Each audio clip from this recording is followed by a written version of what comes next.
Hello नमस्ते सबैजनालाई। आज हामी एयर फ्रायरमा ओइल फ्री चिकन सेकुवा कसरी बनाउने भनेर हेर्न गइरहेका छौँ।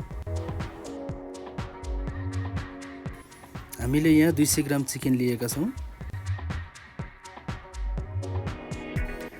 यसमा 1 चम्चा जिरा धनियाँको धुलो राखौँ।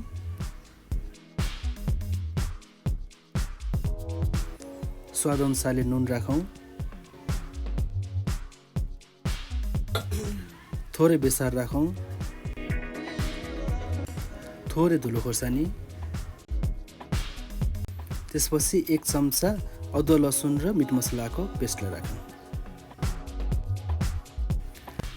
अब हामी यसलाई राम्रोसँग मिक्स गर्नेछौँ। सबै मासुतिर मजाले मसलाहरू लाग्ने गरी राम्रोसँग मिक्स गरौँ। मिक्स गरिसकेपछि हामी यसलाई 10 देखि 15 मिनेट फ्रिजमा राख्दिनेछौँ।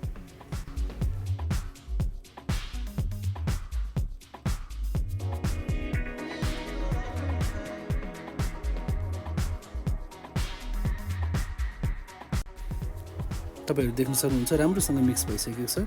अब हामी यसलाई 10 देखि 15 मिनेट फ्रिजमा राख्दिनेछौँ।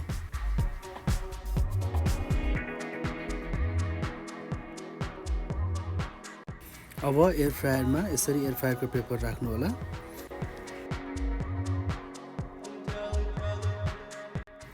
त्यसपछि चिकनलाई राख्दिनु होला यसरी। आजको चिकन सेकुवा ओइल फ्री रहनेछ, त्यही भएर हामीले कुनै पनि किसिमको तेलहरू युज गरेका छैनौँ।